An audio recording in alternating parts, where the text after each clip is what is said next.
Hello everybody, you are now watching the Movie Club Strikes Back Hangout on Saturdays, which is what we normally do every single week. Basically, in case you are new to this thing or haven't been paying attention so far, Movie Club Strikes Back is a platform we've all created so that we can all come together and talk about movies and talk about TV shows and things pertaining to that, if we don't go off in tangents too badly. And yeah, that's basically what we're trying to do today. Who have we got today? Hi, my name is Christina. You can find me at YouTube at Miss Chrissy Marie. I do put up videos of movie reviews and anime reviews sometimes, and other fun things when I get motivated to do so. Nice to see you. Hi, my name's Adam. You can find me on YouTube at Junk Drawer Videos, on Twitter at Junk Drawer Videos, and Instagram as Junk Drawer Photos. I talk about movies, pro wrestling, pretty much anything I feel like doing. And I am Meta, aka Meta Medicine, basically anywhere you want to stalk me. I do movie reviews, and I also talk a bit about UFC when I don't make videos where I bash my ex-boyfriend. So, yeah. Hello, I'm Alan. I'm Mr. Hairy Brett, as you can see by the blue thing. I do funny news, funny reviews, the odd occasional movie review for a collaboration that is similar, and yeah, most of the time I don't have my nipples on show. Damn.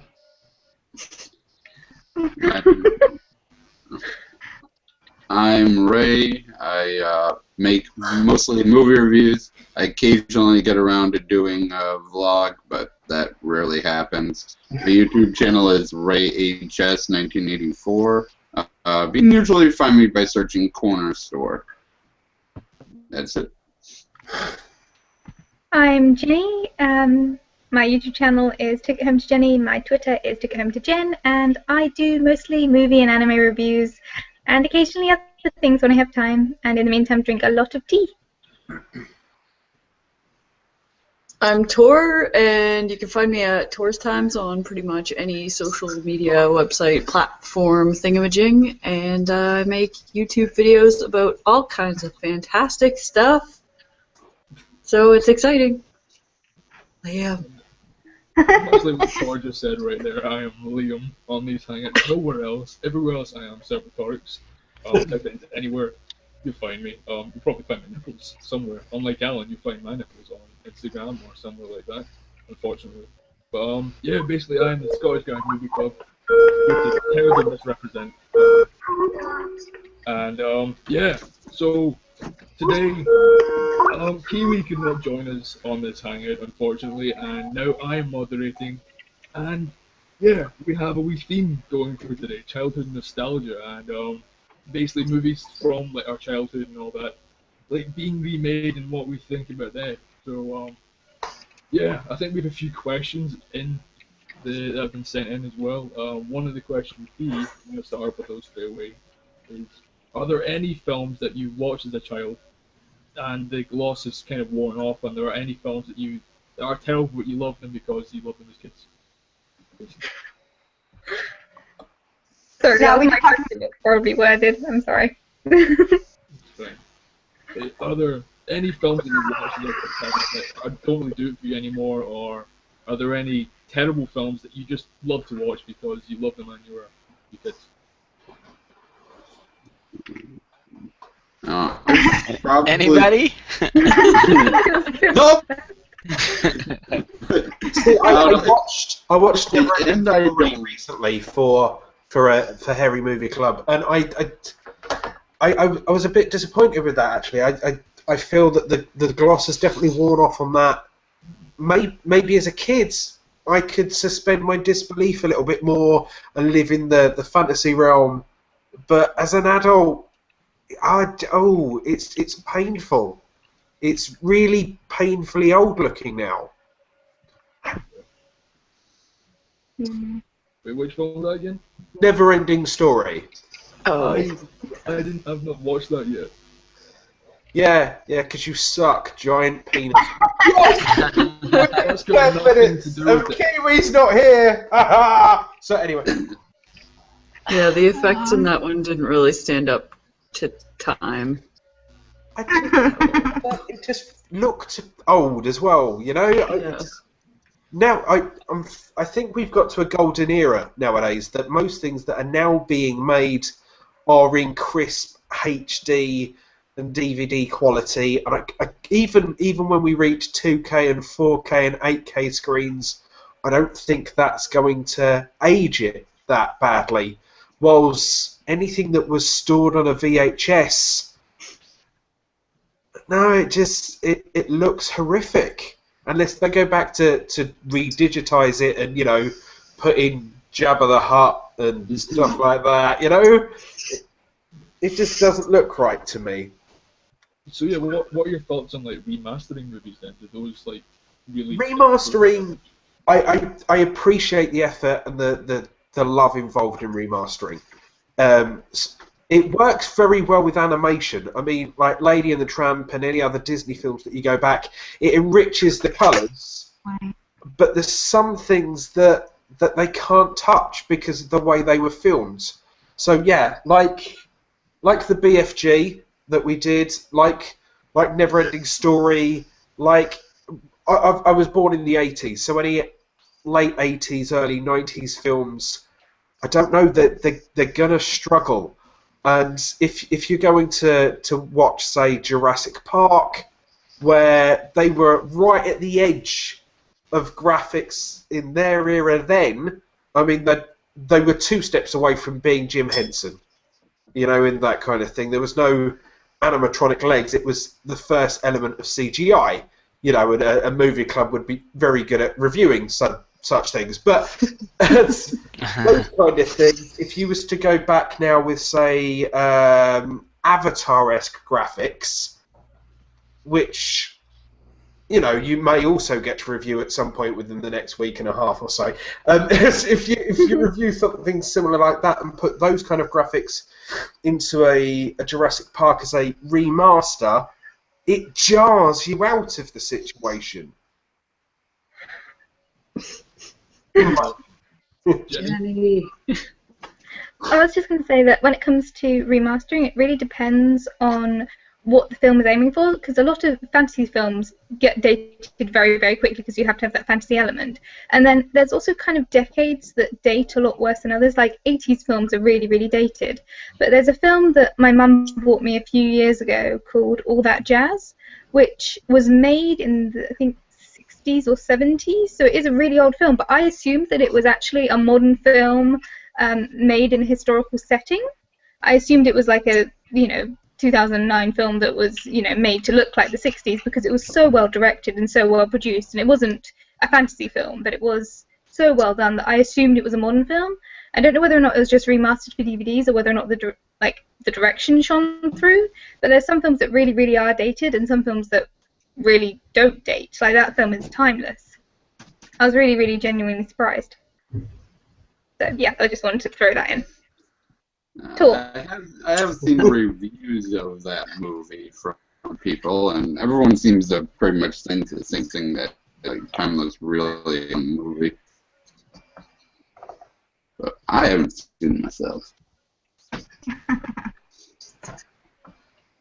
I think that for things having their gloss wear off, I was actually talking to my friend today about this, how the older Disney classics, you can definitely see the difference. There's different levels. There's like the really old animation, then there was like the golden age of hand animation, and now we're moving into this like CGI stuff, and it's getting better and better, but I really think that mid-range of the hand animation stuff, that was like the best time for Disney movies, because as much as people love like Frozen and these new ones that are coming out, I think that like Beauty and the Beast / Little Mermaid up to the last hand animated one, which I think was The Princess and the Frog, are like the golden age of Disney movies.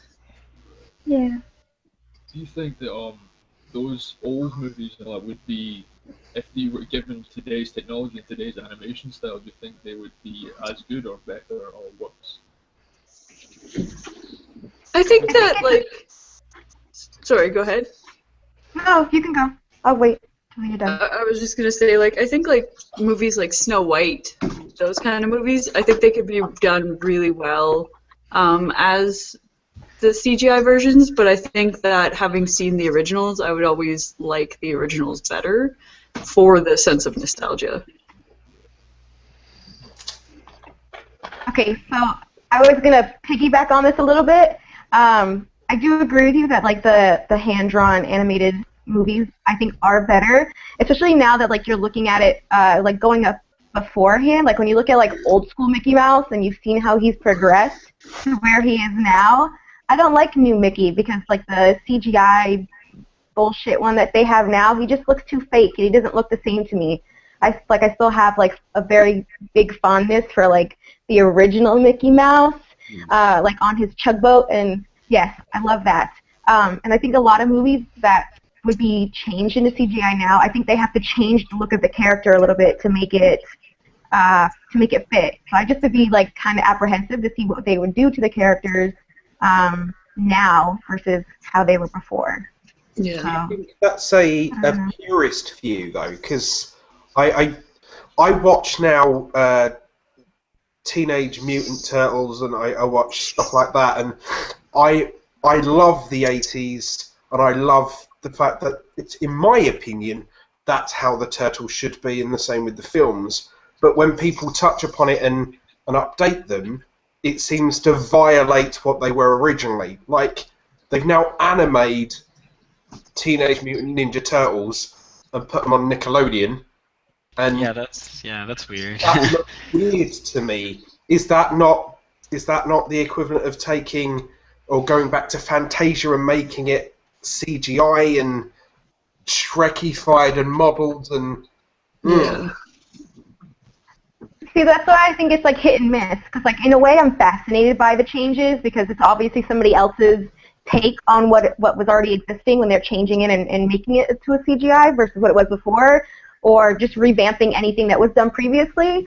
But at the same time, we do have this specific image that's in our head from what was originally created, and then when they change it, we're like, hey, wait a second, that's not what they're supposed to look like. You fucked up. Why did you do that? And then we go see movies like the Teenage Mutant Ninja Turtles, and we're like, why do they look like that? This is not what I remember from my childhood. No, thank you. exactly. I mean, is that the age gap? You think? I mean, now that I hate to use the phrase, but I was Generation X, as it was referred to in the media, and now it's, I don't know, Generation One Direction, Union Jack, Bieberite bollocks. Right? Sounds about right. They now look at the remakes or the And they're off. Sorry, watching Derby. Sorry, I was talking to myself. Oh, do you think they look at the remake things and look back and go, oh well, look, well that was shit. That it's so much better now. I think that definitely will happen. And then we'll have to beat sentence all the Generation Bieber, Union Jack, One Directioners. But Forgot we've got the advantage that we get to see, and it's starting to happen. But we've got this generation is going to start to fall apart slowly, right? And I don't mean we watch and sit there with fucking popcorn, right? But Yes, you do. you're fucking damn right. But when I was younger, you had the odd occasional pop star dying, the odd occasional name dying, and then unfortunately we had like Take That, right? Which I'm not sure if it hit that big where you guys are, but in Britain, Take That was our my sister's niche of kind of the Beatles, where they first launched their phone lines to like call up to make sure that they haven't committed suicide because they're twats. And but this generation's now got Bieber and One Direction on Twitter, right? But One Direction and Justin Bieber and Union Jack and all those pieces of shit have got to disappear sooner or later, right? But when Harry Styles or whoever fucking takes a line of coke or Bieber tops himself, right, it's going to be a different type of outpouring because Twitter has made a huge empire around these people. So that generation's going to disappear or find off the cliff kind of jumping process, right? Because they're not losing John Lennon, who was fucking genius. They're losing Harry Styles, who's a porn star that stands no chance in hell, right? So it's right, but And this is true tragedy of it as well. Like, they see like these Bieber and all that as their cartoons. They see like Bieber and all that and like these new things as geniuses. It's essentially they are what our generations are, but modified now so that they're more vocal about it. Yeah, yeah. You know, they can access it a lot more. But I think in the long run, the link and communicate, which is infectious and annoying, because one take that fan could infect a few friends around them. One Bieberite can I don't care the phrase belieber, right? Idiot. Can infect anyone that they've got on their Twitter, and then anyone that's on their Twitter. It's like bird flu for idiots. Only with a bird instead of a pigeon. Well, I think the problem. So far. I know. I think the problem is that the people the generation that you're referring to, they're gonna see the remakes as like the actual film, you know, unless they have been educated, and many of them have not, on movies that have been put out previously. Like, you tell them, hey, this is a remake. They're like, really? I thought this was the only one. It's like, you're a rock, and obviously your parents did not culture you whatsoever. That's why you think Bieber is actual music. No.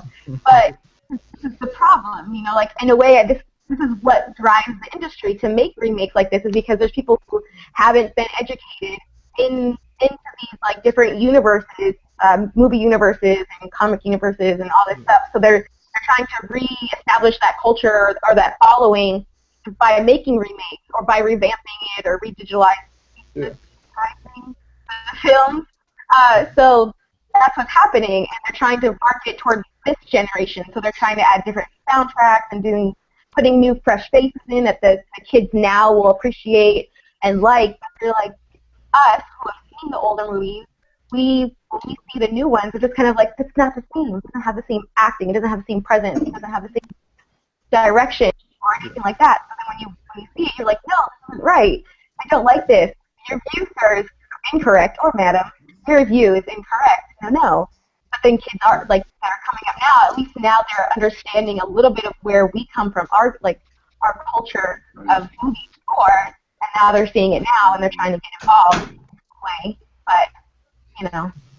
Yeah, and ultimately I think they're feeding off like both the whole, like what they're doing to approach and relate to today's generation and all that. That's working to draw in them, but it's also they're drawing in the people of our generations and all that who are just going to these movies and seeing these things to nitpick at them and see what's wrong with them and complain about them as well. I think that also feeds it. Jenny.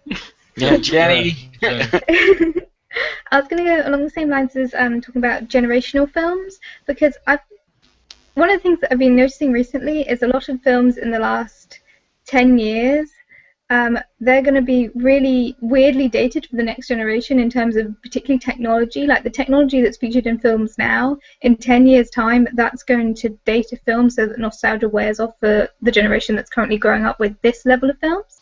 And thinking about like the older films, like if I think about Snow White, there's a lot of generational undertones for that film. I was just wondering whether or not you guys had any thoughts about when you go back to watch films that you loved as a kid and you're like, the undertones in this for the time period are really weird. Like, is racism and sexism and that sort of thing where you're like, this was only 20 years ago? Have you noticed that with any films recently that you loved as a kid and now watching as an adult you're like, oh, that was... Weirdly, George of the Jungle. There are a couple of sexual undertones to that, which I was not, I did not get when I was a wee lad. But upon watching it with my little brother, who is about 9 right now, yeah, it was a bit weird noticing that stuff. Oh, and the first thing that he said as well, at one point during it, someone calls someone an ass, and George of the Jungle is a Disney film, and he was completely mind blown by that. Maybe they were talking about a donkey. No, See, maybe. hosting a movie club, I've realised how many films I love with all my heart that are now old. It's like Yeah. Austin Powers. Fucking Yeah. wow. That's ridiculous, the age gap that it's jumped. Right? And some of the stuff I've done is close to 15, 20 years old.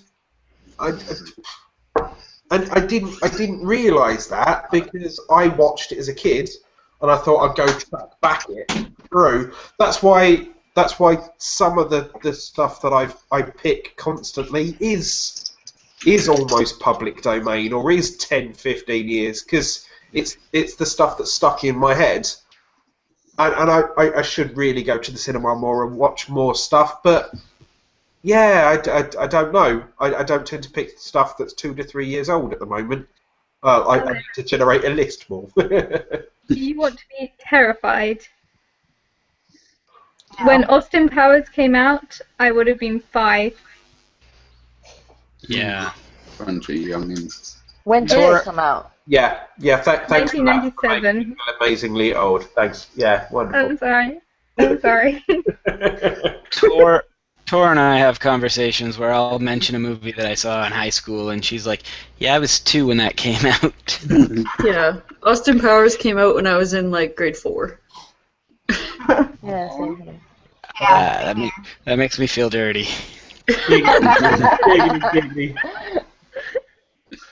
Can I just address one thing? In the Q&A section, I want to apologise to Trevor, Martin, Rhino Balls, Glitch Kitten, and all that because I tried to invite all of you guys, and the invites aren't going out, and they're currently crying in the comment section. And I apologise. Oh, We do love you. The only reason I was able to get in is because I've got a back door. You cheated. Yeah, you do. there's room for yeah. Alan, we'll have no talks of you entering through the back door on this hangout. Why Good not? sir. Oh, I only just got what that meant.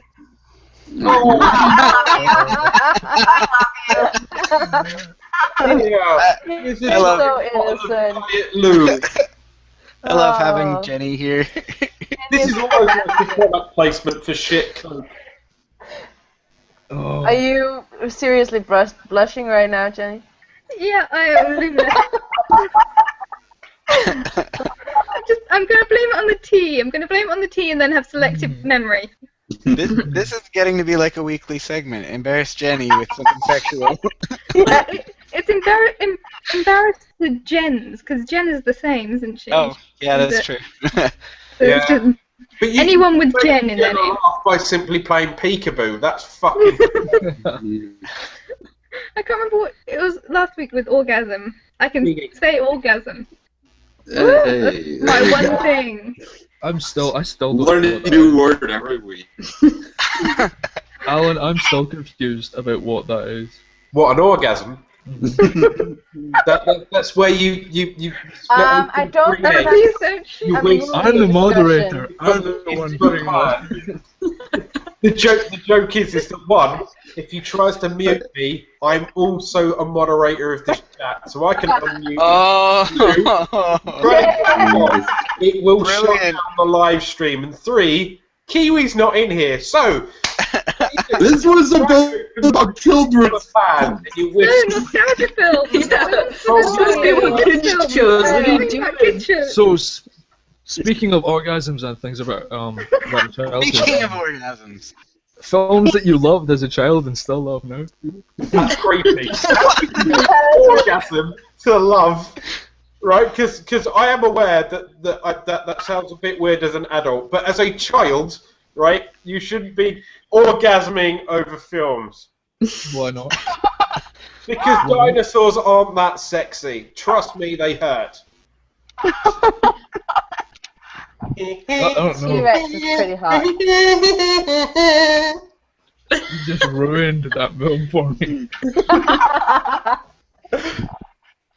I'm so glad I'm not a vlog brother. Right, for reference, I'd like to thank Jenny, right, for getting me addicted to the vlog brothers because, yeah, that's weird and creepy. Right, now, all I can imagine is if I'm doing that I'm going to get a weird humpy Hank gif made of me. It'd just be hairy humping. and it'll be on the internet somewhere. It's probably already there.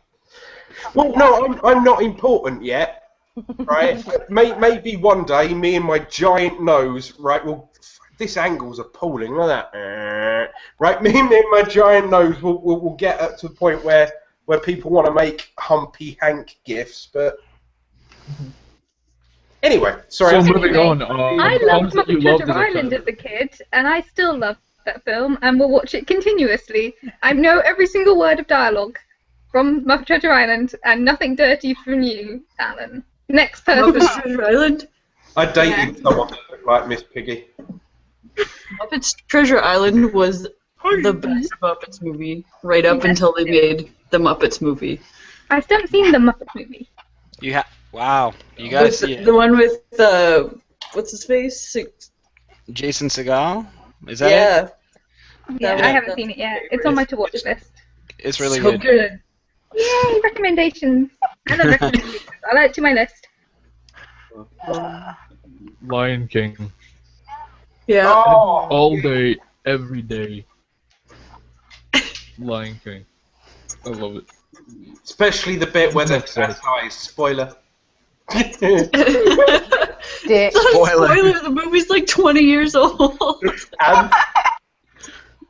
And so the Hobbit's the book, and that's 20 years old, but I'm not going to spoil it for you and say that Hermione dies. Fucking hell. In the original script for Harry Potter, Hermione was going to die. Like J.K. Rowling did write in one of the original scripts, like she went through all the characters and killed off each of the main leads, and then she decided that she actually wanted a happy ending. What? Oh, what? Oh, it's not a happy ending. Like what? Hermione fucks a ginger because it's clearly biased. I Right? like that chapter. The chapter in the book, Hermione fucks a ginger. Oh my God, seriously. The thing that You makes guys. me laugh is that she's come out and just gone, I was wrong. I was so wrong. She shouldn't have fucked a ginger. It's basically, the way it works is ginger on men is ugly, Scottish people, and ginger on women is stunning, right? That's why Hermione, Ron, no. And the reason why I'm making this reference is because, frankly, I'm now watching way too many nerdy things on the internet. Yeah, blame Jenny, right? So it's just... I've even made references to being a hairy Hagrid in videos. It's infectious. Nothing wrong Well, with being I'm ginger. going to take credit for you becoming more nerdly aware, but I'm not sure if it's a good thing now. Take it back, Jenny. Take it back. It's certainly making me more awesome, right? And after being inspired and not forgetting to be awesome, I have made 2 donations to a cancer charity this week alone, right? So I think that's rather awesome. So That is awesome. You are decreasing world suck, sir. You are decreasing world suck. indeed. Right, and there's many women that can increase world suck. Anyway, next topic. Yeah, by donating to the cancer websites. That's what you meant, right? That'd put a smile on your face, wouldn't it? I'm dying. You read So, Harry Potter and now you're moving on. donating to charity? Yep, that's how it works. Ron Weasley gave me cancer. On that note, we'll move on to the next question, ladies and gentlemen. Here comes. Oh!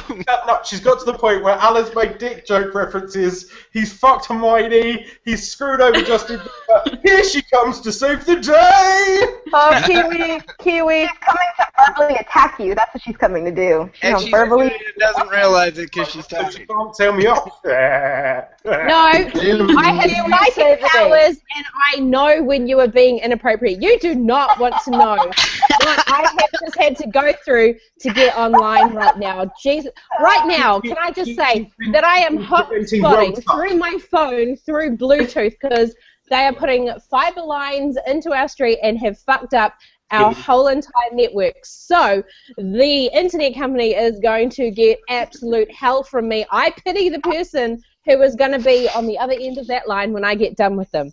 So I'm here. I'm so glad you're here, Kiwi.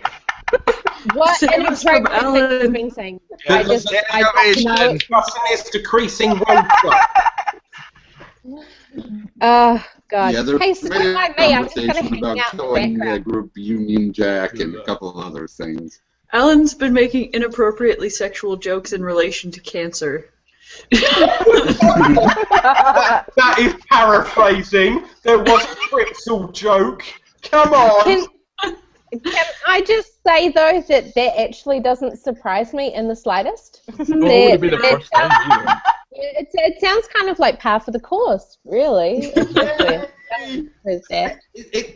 One small moment. Mwah. There you go, Sean. Just for you, I did promise. That laugh afterwards, Alan, that laugh afterwards kind of made the whole thing unsettling. I'm going to be honest with you. Everything he says is unsettling. I'm right here. Yeah. Okay, so on that note, do you want to move on to the next question? Yes, please. Which film character from a kids' movie would you want to be for Halloween, or have you been for Halloween? The Jimmy Savile child catcher. Oh, there we go. Oh, is that the one from Kitty Kitty Bang Bang? Ah, I love that. Was that the one from Chitty Chitty Bang Bang? I don't know. It was just an inappropriate joke. I think it's from Chitty Chitty Bang Bang. Because that thing scared the shit out of me when I was little. It's like, I'm sorry, but there is something severely wrong in a world where children are outlawed, but yet they still have like lots of lollies and chocolate and toys, and it's just creepy, and it creeped me out, and it was just wrong, just so wrong. Swansea. Yeah, just no. So are we actually doing childhood nostalgia this hangout? Yeah, that's right. There's a load of questions in the chat, but you weren't here because you don't love us.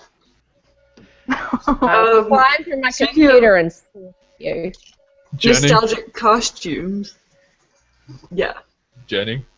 Oh, I was going to wait for Tor to finish. No. You go. I was trying to bring us back on topic. Cool. I was going to say, the only costumes I remember doing from a childhood thing that I loved was when I went as Mary Lennox from The Secret Garden, the book, for World Book Day. And I was wearing like a pinafore with like, I carried around like what was actually, ironically, a beer bottle opener in the shape of a key.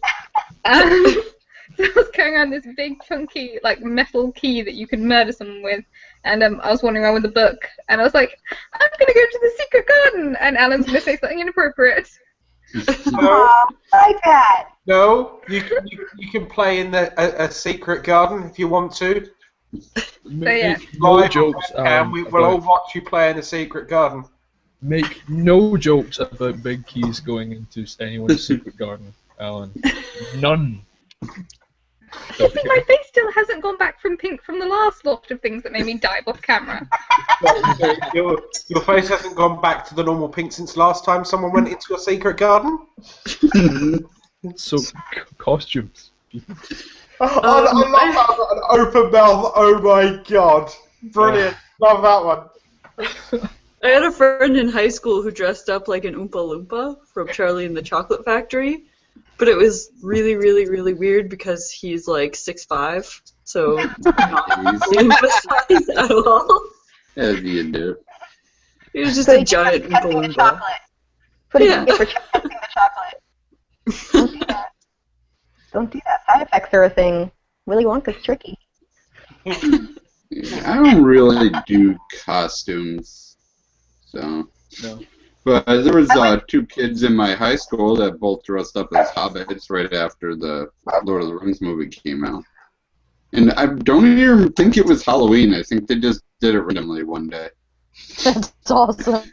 Nothing wrong with that. Well, except for it's hobbits. I fucking hate hobbits. Yeah. What is that? I'm in for now. So, good for him. We don't actually really celebrate Halloween in Denmark, so I haven't really. We have another sort of holiday like that, but the only thing I remember really dressing up as was Jasmine, which is weird because I'm like the whitest white girl that ever was white in Denmark. So I don't actually know why I went as her, but yeah. New Zealand's kind of the same. Like, New Zealand's kind of the same. Like, Halloween, especially when I was a kid, wasn't, like, really a big thing.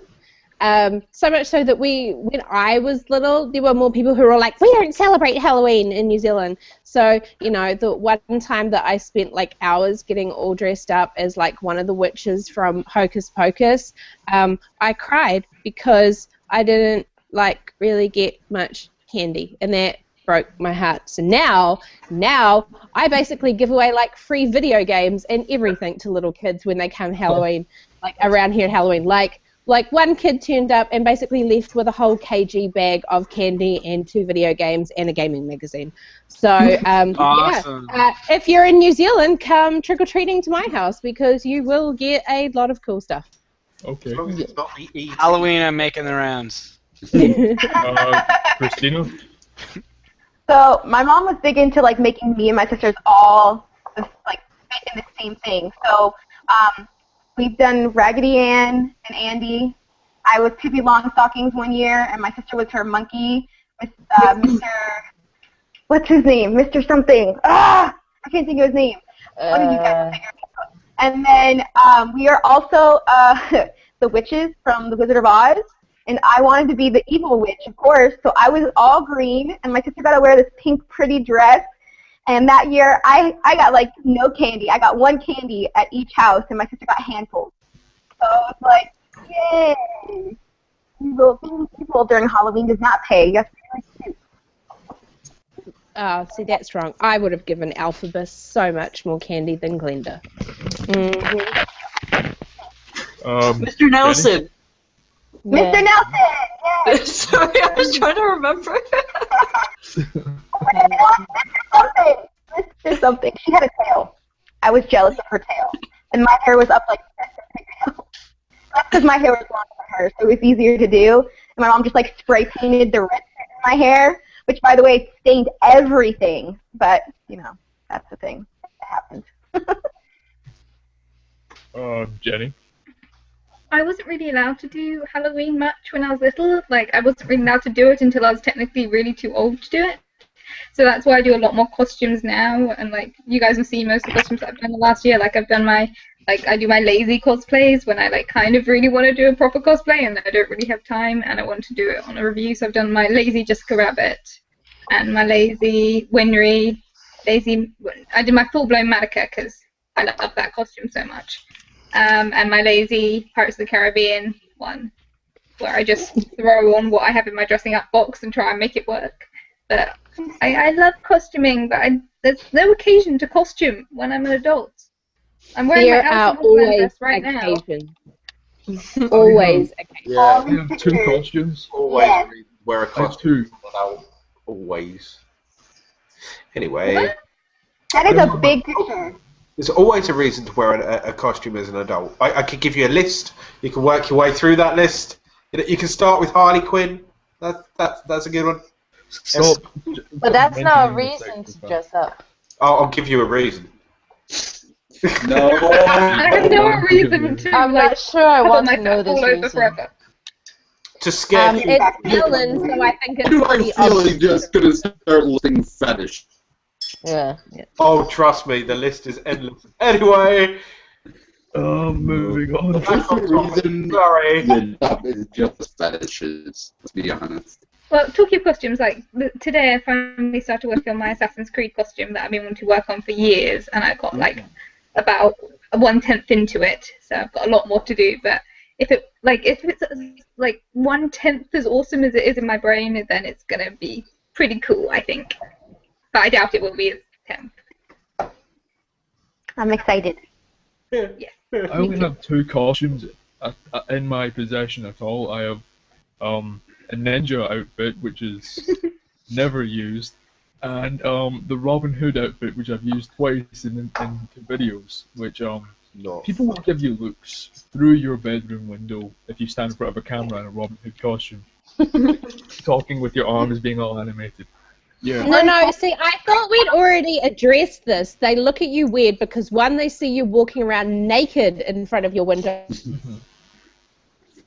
a lot, and then all of a sudden they see you dress up in a Robin Hood costume standing in front of a camera. So what they're thinking is you're one of those dodgy pay-by-the-hour porn star type people that do at-home porn. That is why you get the weird looks. There's nothing dodgy about being in a window. There is something dodgy about receiving these kind of text messages on Twitter. I mean, I love you too, Sean. Right, but I'll be a sexy Hagrid anytime you want, baby. Oh God! Oh. A budding romance. The only problem happens to be is one, I'm much better than any Muggle you'll ever meet, and two, I don't swing with men, so I'm sorry. You should like put that as your like OK Cupid profile. I don't swing with men. Sexy Hagrid. This is where you imagine that I come with the words Expelliarmus! No, Expecto Patronus. You're ruining Jenny's gonna die off more than a giant rampant rabbit. I'm pretty sure when I planned out this week's Hangout of being childhood nostalgia that it was actually going to be like a really sweet yet serious hangout like conversation and not talking about basically Harry Potter porn. Hey, So- but you then chased me on Facebook and tweeted me to make sure that I was into the live chat. You knew exactly where this was going. You knew Well, I thought where this perhaps Alan, that doesn't hold up in court. Tiny bit. That doesn't hold up in movie court. Lately, including people with no legs don't have been caught very often. La la. Moving on. moving Next along. question. Considering the recent news of the Star Wars cast, like, what are your thoughts of the news? I love the topic change. That was amazingly quick. Any thoughts on the new Star Wars cast list and all that? Speaking of films from like our past and our childhood and nostalgia and all that. Segue. I'm just super excited that Bill, like one of the Weasley brothers, is gonna play in the Star Wars. Right.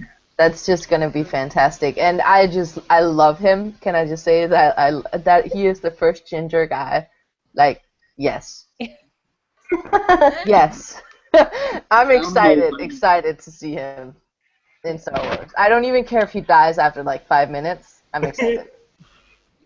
I don't know if anyone meant not a Sean Bean. I'm sorry, go ahead. He might be the ginger Sean Bean. You don't know. Wait, which brother is it? Like, is it one of the Fred and George ones? Yeah. No, it's is it Charlie or? Bill, the oldest one? Is it the oldest? Yeah, the one that marries Fleur. Bill, yeah, Bill. Yeah. Yeah. I remember. What is his name? Domhnall Gleeson or something? I like him. I'm just gonna throw it out there. We get it. So if you're watching, then, oh dear Lord, we're attracting an audience that we didn't think we were getting. I'm now going to ask for Katy Perry or Alison Hannigan to decrease world suck. If you're watching, God bless you for lasting this long. That's the first thing. Yeah, very much so. Then what? What about the rest of the cast? What about the old people? Well, old people. That's bad to say. What about Harrison Ford, Carrie Fisher, and Mark Hamill coming back? Decrease. it could be either really, really good or really, really, really, really, really shit.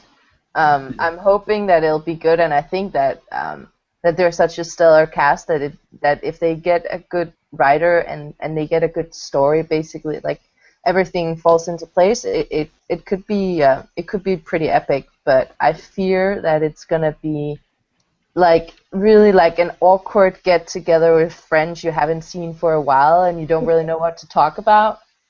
Like that's what I feel is gonna happen. See, I'm not I wasn't a Star Wars super fan. I was more of a Trek fan than a Wars fan. But I feel the passing of the baton from the old actors to the new actors, plus a J.J. Abrams spin, could pull in a lot of people. Yeah, agree. I think it's going to be more of a passing of the torch sort of thing. Yeah. I don't recognize any of the new actors. I So- think- Andy Serkis though, isn't it? Yeah. Andy Serkis, yay! So I'm pretty stoked about that. I'm looking forward to seeing like the old guys for two reasons. One, I'm really hoping that like they write Harrison Ford, like his Han Solo character, a bit like Harrison Ford now, because he's totally suffering grumpy old man syndrome, and I think that would be hilarious to watch. Like when he did, Harrison Ford did his like Ask Me Anything on Reddit, and someone asked the question of, look, put it to rest finally, who shot first, Han or Gwen? And he's like, fuck, I don't know, don't care. And I'm like, yes, yes, put some grumpy old man syndrome on Harrison Ford and Han Solo. That would be amazing. The other one is that the same guy is the one who did R2-D2, and he's done all 6 of the movies. He's come back for it, but he's like in his 80s. So I'm just like, what? Are they going to shove like a little 80-year-old man inside that little costume again and be all like, just wheel him out and hope he doesn't have a heart attack? It's like I don't get how that's going to work. I think it's pretty Get left interesting. inside this. Actor in it, and then he'll voice it, won't they? Yeah, probably. Maybe. I mean, I don't know whether or not they're actually going to go with the same way of having a person inside the outfit like they did, because I don't know how they did it in the first 3, but I know that him and Anthony Daniels, who did C-3PO, are the only people to have been in all 6 of the movies. So, gonna be cool either way. I'm really looking forward to it. Not that I'm a Star Wars nerd or anything, with like a C-3PO cell phone case and Oh, that's awesome. stuff. Yeah, I'm nerd. I forgot to Harrison Ford that is the only one that's Yoda been buds my propped out friend of has. all of them. What? That was like 2 I people. think Harrison Sorry. Ford is the only one that's aged properly out of all of them, right? Because Yeah. obviously Luke and Leia, which frankly I don't know their names, but anyway. Mark Hamill. Mark he's Hamill got- and Carrie Fisher. There you go. Some nerds would chime in, but those two look horrific. They've melted into their face, whilst Harrison has remained in films on screen and is becoming like Sean Connery. Sean Connery just got better and better, like a fine whiskey. And I think Ford's going a similar route. Maybe a little melty, but not as melty as Hamill, for fuck's sake. Yeah. Although there have been Hey, Hamill looked great in The Simpsons.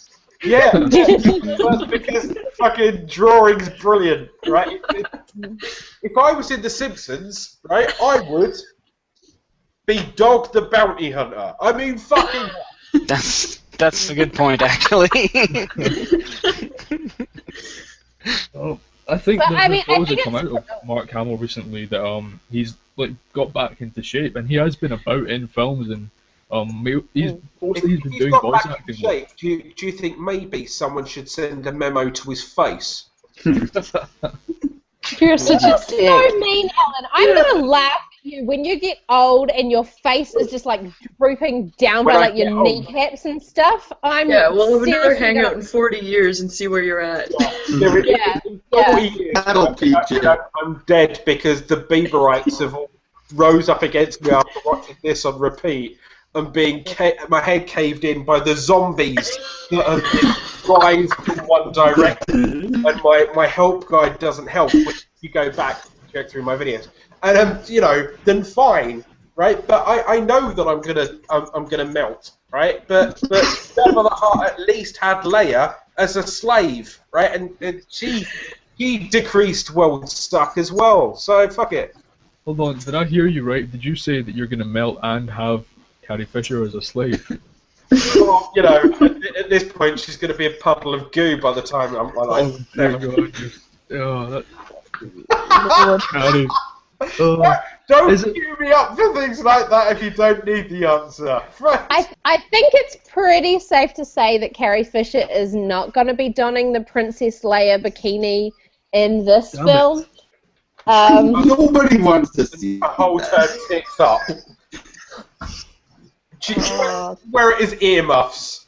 It's just a weird conversation. This is not nostalgia. Oh, Yeah.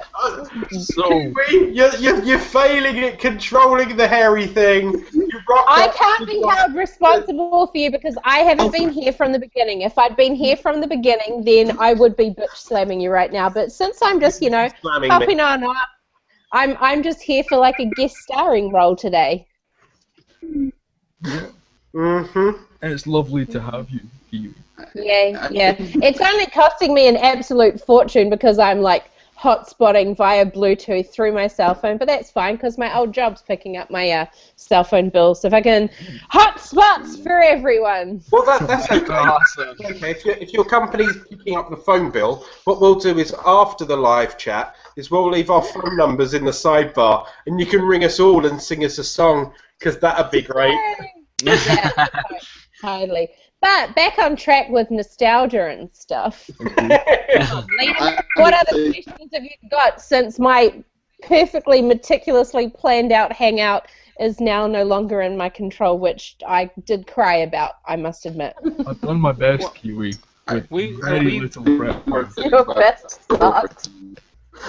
Well, I mean, because obviously I missed the beginning of the hangout. So, I mean, have you guys actually talked about how much nostalgia actually comes into play when you're watching, like, your childhood favorite movies? Like, I mean, there's things like The Goonies for me. It was my ultimate favorite movie as a child, and I can still watch it now, and even though certain aspects of it have dated quite badly, there's enough of a nostalgic love for me of that movie that I can overlook anything bad. However, when I compare it to, say, a movie like Escape from Witch Mountain, I enjoyed it as a child, but it doesn't have that same nostalgic love, so there's not enough of that to help me overlook what hasn't aged well with that movie. So, I mean, for everyone else, where does nostalgia actually come into play for you guys when you're watching, like, these movies from your childhood? I tend to find my nostalgia blinds me, right? Other than I touched upon it quickly earlier, right? Having started running the other movie club, I hadn't realised how old some of the films were, and unfortunately, I'm revisiting things that I really loved in my head that seem to have tarnished with time. But some, on the other hand, get away with murder. They could be horrific, but through my rose-tinted glasses, I refuse to admit they're horrific. I just cling on to like the BFG, right? I love that. And I loved it this time round as well, right? But I must admit, it's rapey and it's really bad. I mean, Yeah. I mean, when a Danish person highlights that the dubbing's off, right, in an English film by English actors, dubbed not in anything other than English, right?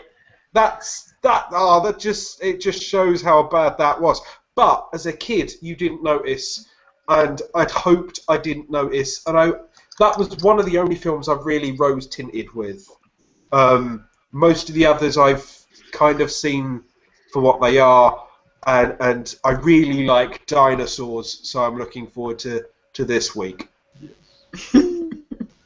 I tend to think that a lot of that does happen, like the rose-tinted, like nostalgia blinding thing. Like whenever a remake is made nowadays, I don't think remakes have a chance nowadays. I'm sure a lot of remakes do have a lot of merit.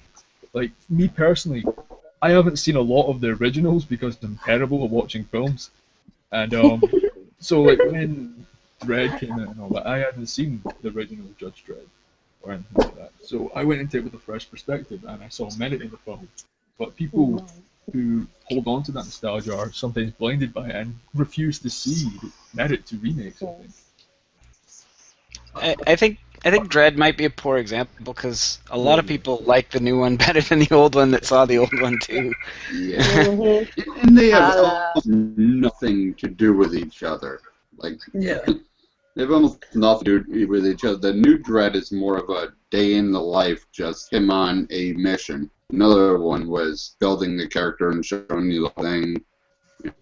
stuff like that. Well, I really feel like the newer one that came out actually stayed a lot more true to what was happening in sort of like the comic book graphic novel. That kind of, it actually fit a lot more with that, as opposed to the Sylvester Stallone one that was just he just wanted a chance to say, I got to play Judge Dredd, and didn't really, because I mean Judge Dredd should never took off his helmet face mask thing, but you know Sylvester Stallone was like, I want my face out there, whereas Carlo Bunn, Kiwi Boy represent, was like, well fuck no, Judge Dredd does not take it off, so I am not taking it off. I imagine him just wearing it like the whole entire time he was filming, and even when he wasn't on set was just wearing it all the time, and that would be cool.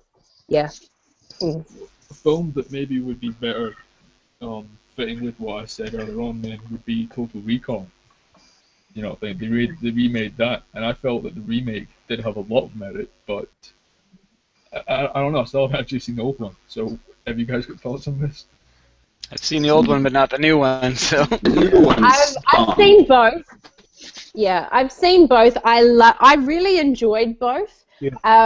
But I felt like the new one was different enough that it didn't feel like it was just sort of like a remake. Like, yes, they kept some of the typical things in there that you would expect from it, like, you know, the three-boobed lady, and she at least still made an appearance in it, because, you know, that was a highlight from the classic movie. It really is. I think it's just when they either try and go so far off what the original one was about, that's when it kind of annoys me. There's making artistic changes, and then there's being just ignoring everything that happened in the first one to create something new. Just like I think if they twist it and give a nod to fans, I think that's respectable, and then you can carry a plotline elsewhere. Whilst remaking it completely, I think, is a slap in the face within reason. Because why remake it entirely?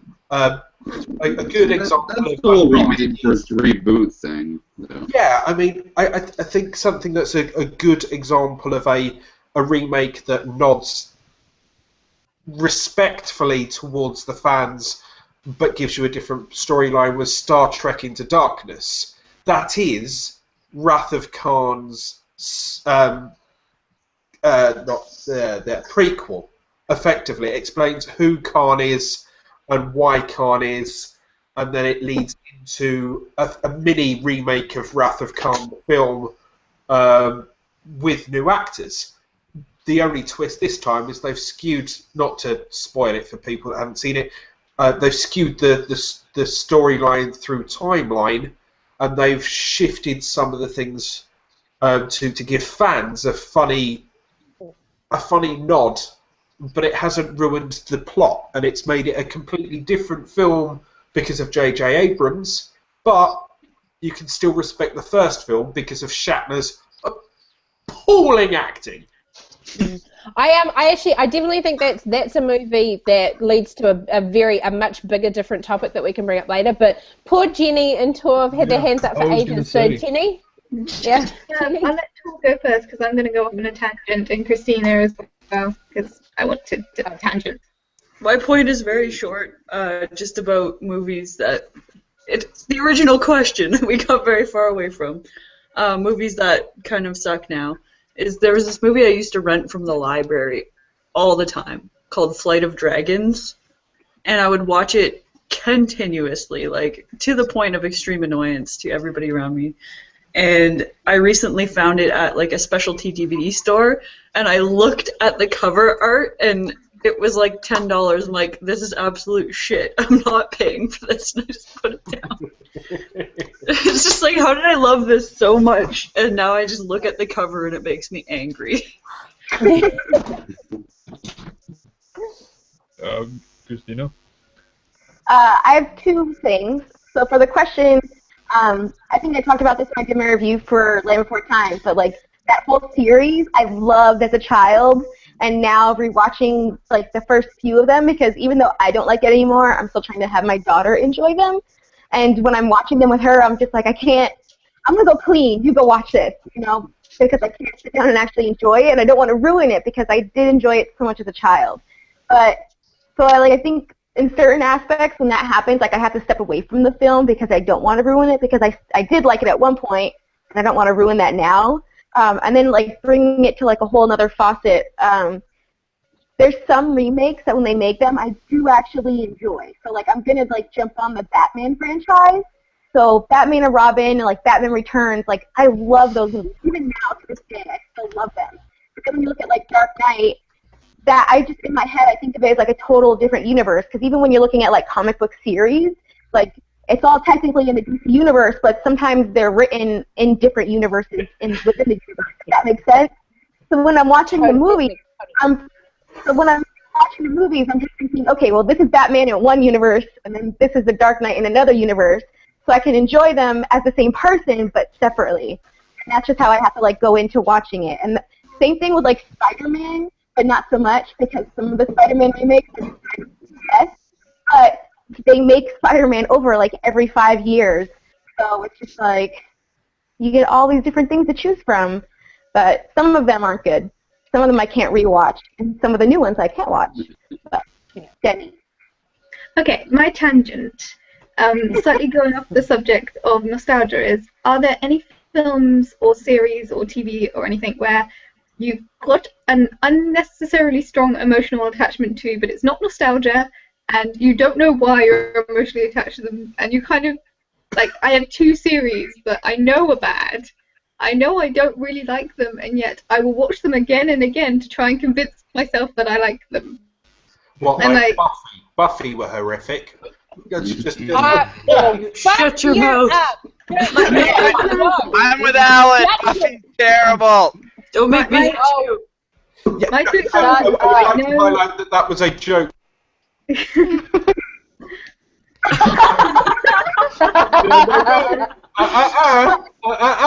It was a joke, and I love Buffy, and I'm also a moderator, so. But we need to find a cure for that. I think. Also, Faith's in that, and Alison Hannigan. So it should never not be watched. Yeah. Back to doing? Jenny's question. My examples for me are the Resident Evil film series and the Tape, which I don't think any of you guys have seen, but for some reason I love them, but I hate them, and I can't stop watching them. Do you guys have any films like that? Oh, I know I do. Meta.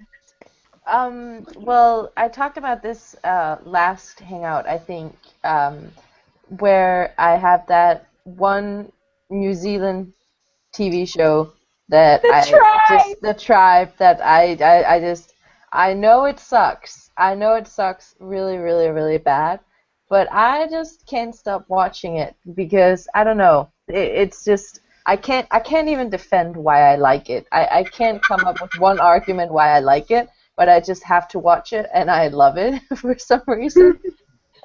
Yeah, but I totally agree with you on that one. I was the same with the show. After we got off that Hangout, I went back and I watched a couple of episodes, and I'm like, yeah, I totally remember this show. Oh, yeah. And I hated it at the time I watched it, but I forced myself to watch it and told myself I loved it because I had auditioned for a role on the show. So I was like, well, it's got to be great if I'm going to go attempt to be in it.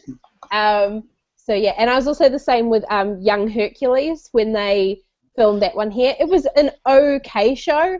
It wasn't like brilliant, but I kept telling myself it was the best thing ever. Again, because I auditioned for a role in it, and I'm like, maybe that's what gets me into shows. I'm just like, well, if I'm auditioning for it, it's gotta be great. So I'm kind of the similar with World War Z, but it's not liking. They held auditions in Glasgow, and I went up and amongst maybe 200, 300 people, and we got our photos taken, and we were auditioning to be zombies in it. And I didn't get picked.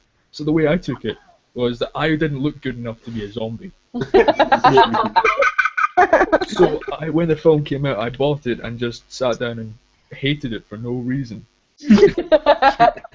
You probably look too good to be a zombie. That was your problem. yeah. Why didn't they replace me with Brad Pitt? Why didn't they replace Brad Pitt with me, man? The accent. Do you like wearing scarves? Because I think his character wears a lot of scarves. I can do an American accent and wear scarves. That's the worst accent ever. No, it's not. Really, it's not. It's not that mine.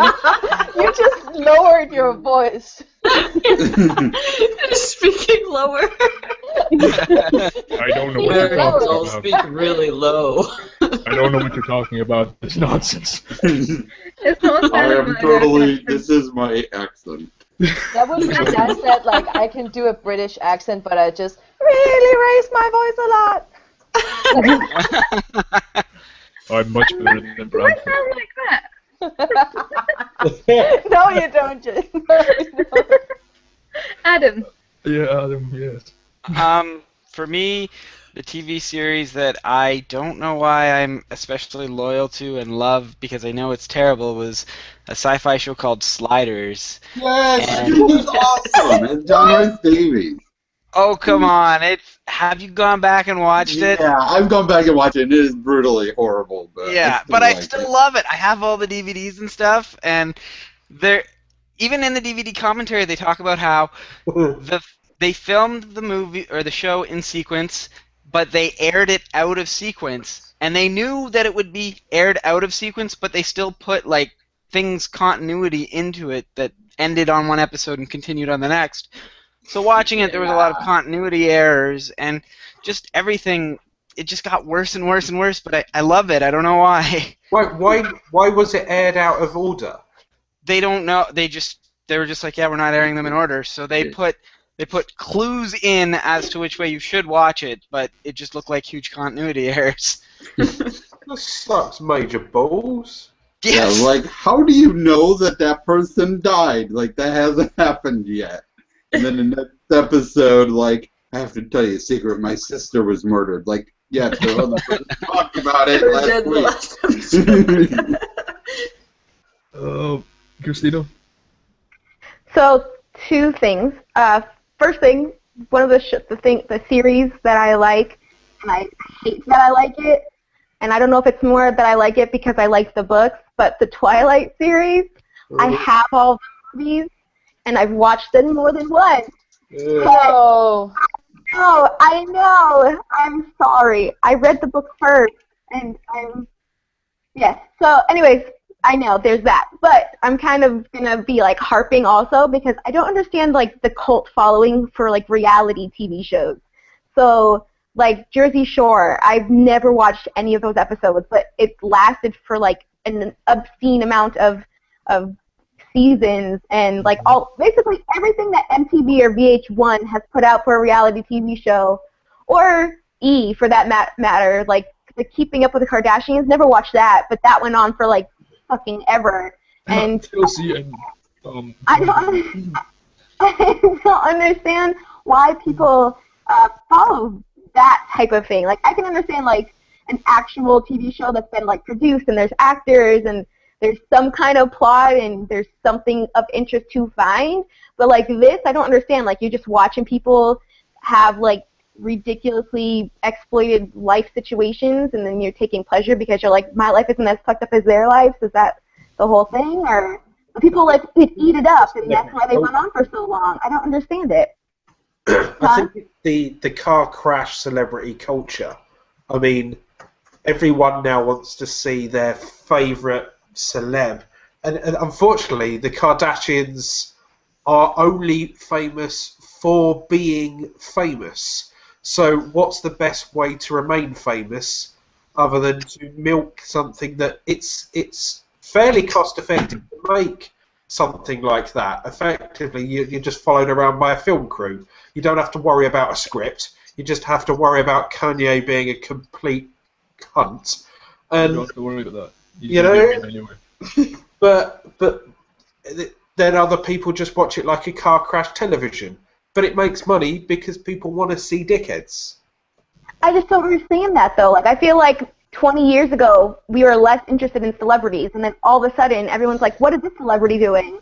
What is this celebrity doing? What celebrity's in the rehab? What celebrity's fucking who? Who's cheating on their husband? I don't care. It doesn't affect me. Your shit happens. Half the things they put out isn't good. I think you can now follow them everywhere. Twitter, every 7 seconds you can see that she's through some orifice. right? She's on Facebook, she's on Instagram, photoshopping pictures of places that she's not at, the bitch. And, you know, it's just, unfortunately, there are enough people that want to see that. And the generation, as I said earlier, that generation, when you were a kid, when I was a kid, I was obsessed with computer games. Now kids of that age can be obsessed with Twitter or Tumblr or a YouTuber and constantly see everything about them. When I was younger, all I wanted to know about Alison Hannigan was if she could fit into latex properly. Right?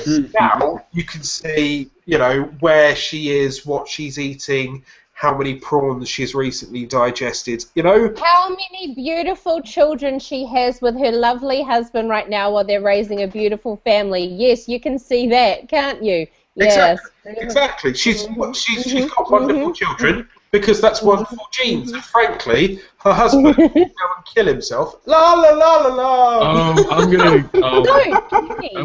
That is like the kind of celebrity told to kill themselves. So it doesn't exist on the internet. It's not like we're on a live stream. Yeah. And so back on Jenny. Jenny, you've had your hand up for a long, long time. Oh, well, I was going to continue Christina's point, but she's disappeared. But I'm going to make my point anyway, which was that when it comes to Twilight, I hate the characters. I really, really dislike the morality of the story, and it's a horribly written book. But I know, to my shame, that if I had read it between the ages of 12 to 15, I would be so in love with it, and that is shaming. Like, I literally feel shamed that I know in the back of my brain, had I read it between the ages of 12 and 15, I would preach it to my children. And I hate that about my, like, psychology. And I'm like, was I really that person? Yeah, it's horrible. I actually started reading it with, like, a bunch of, okay, so after high school, all of my friends, we all went to, like, different places throughout the country.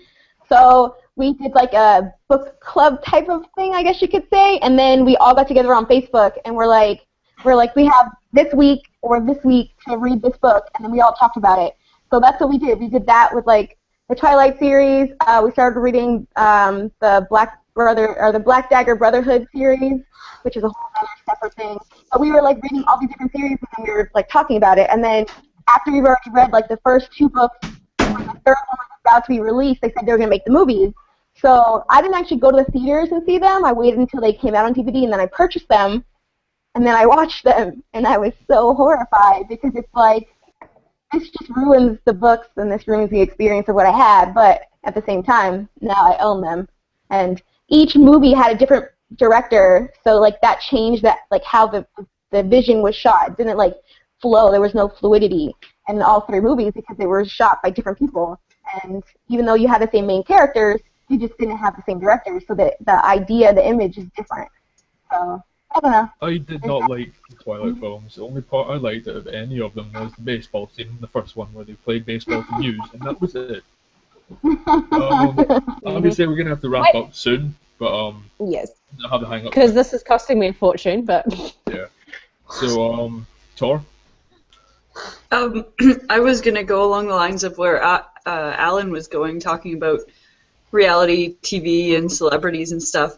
I think we need a new genre of television reality TV, but it'll be reality/fantasy. So we get memes where it's like Kanye West is a vampire, and then we get him to sign a contract to do a reality TV show where he is a vampire, and we see his life that way.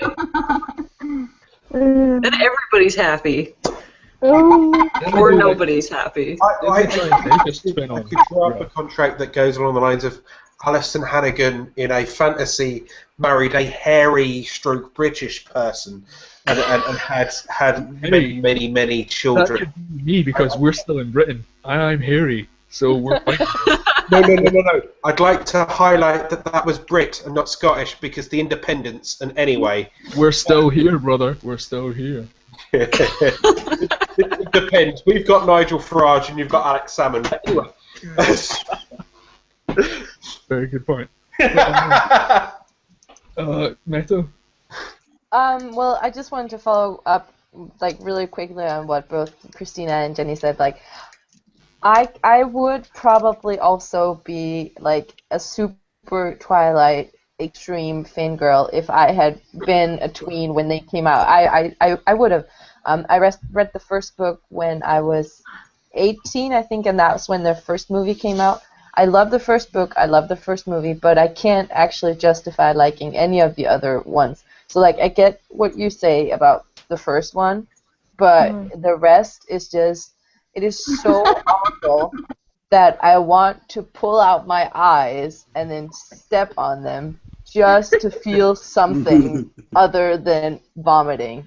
So, like, I get why people really would like it, but I just can't. And I guess it's the same thing with me that I've admitted before in these hangouts, is that I have had a weird obsession with 50 Shades of Grey, and that's when I before I read it, I said to myself, "Oh, this is just some weird shit. Like, oh, I just gotta read it just to see what's going on."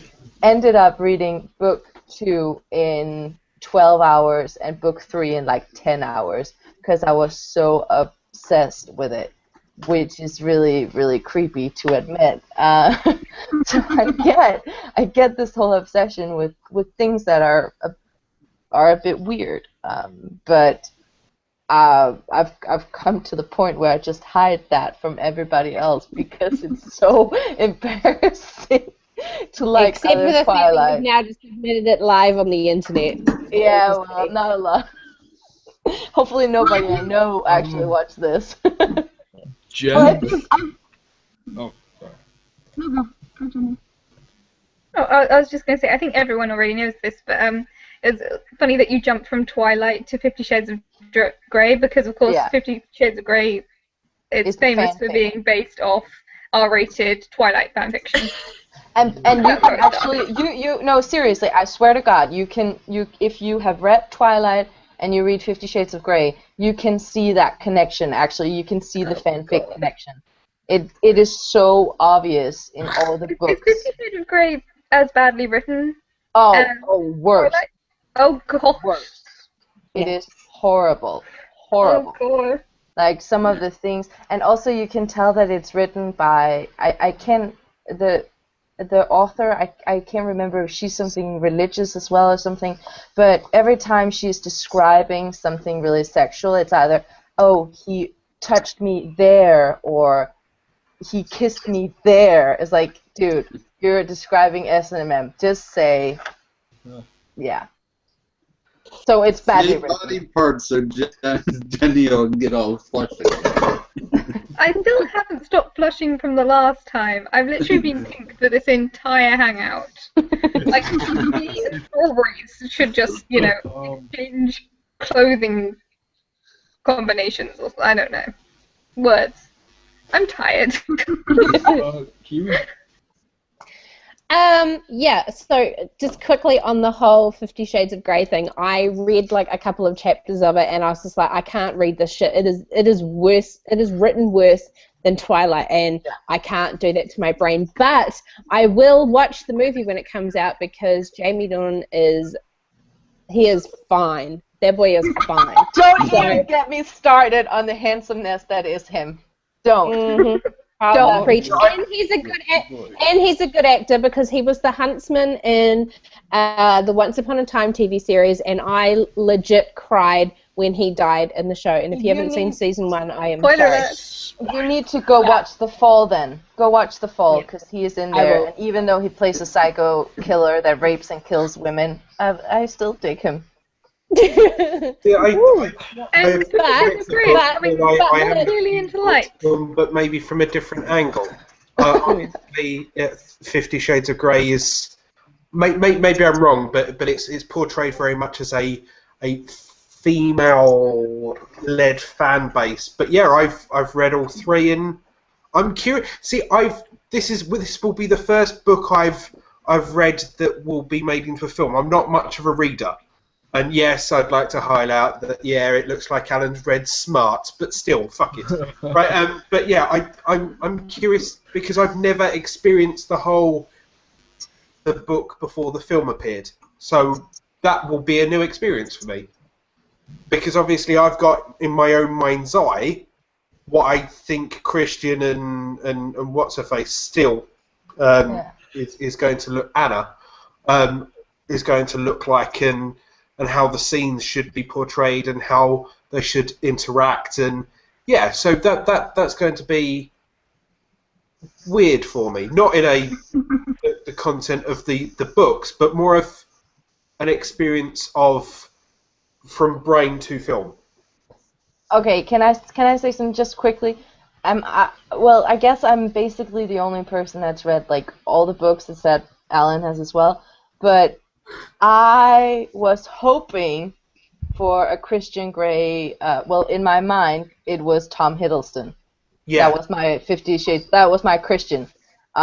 So I was actually a bit upset when he wasn't even mentioned as a possibility. It was either him or Matt Bomer. Those were my two Christian Greys. But Jamie Dornan, I'm perfectly fine with that. See, I've never kind of sat there and thought of casting them because I didn't think at the time I was. Well, you are not a horny girl reading those books, Alan. No. I just happened to be very, very good at research for a very, very good reason. Okay, I'm gonna end the hangout here. Do you guys want to go down the line and tell everyone who you are once again with Kiwi after 12?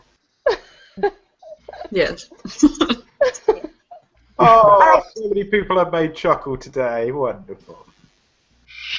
My turn to talk, Alan. My name is Christina. You can find me on YouTube at Miss Chrissy Marie. I put up videos when I have a chance and I'm not lazy. Find me. My name's Adam. You can find me at YouTube/JunkDrawerVideos. I'm on Twitter as JunkDrawerVideos and Instagram as JunkDrawerPhotos. I talk about movies, pro wrestling, and whatever else I seem to be talking about that day. And my name is Meta, aka Meta Medicine. I am this group's 50 Shades of Grey fanatic, so if you have any questions, come ask me. I have a lot of opinions on this subject, which is not awkward at all, so I'm just going to stop talking. I'm Alan, I'm Mr. Hairy Brit, that's my channel down there. I'm on Twitter as Mr. Hairy Brit, Facebook as Mr. Hairy Brit. I spammed the shit out of Instagram today with loads of ducky pictures and me walking down a canal, so if you want to go and see the human side of Alan where I'm not an abrasive arsehole that talks about smut all the time, then go and check me out. I'm Raymond, mostly known as Corner Store. I do movie reviews. I put one up every day or so. And I swear soon I will have a channel. It will happen. And I'm going to start reviewing children movies, because the last 3 movies I reviewed had rape in them, and it's starting to hurt my brain.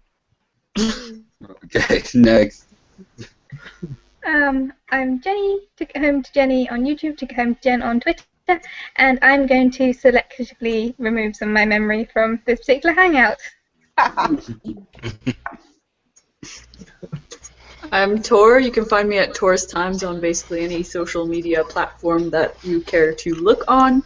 And you should probably check out my YouTube channel because I frequently upload awesome videos that will change your life.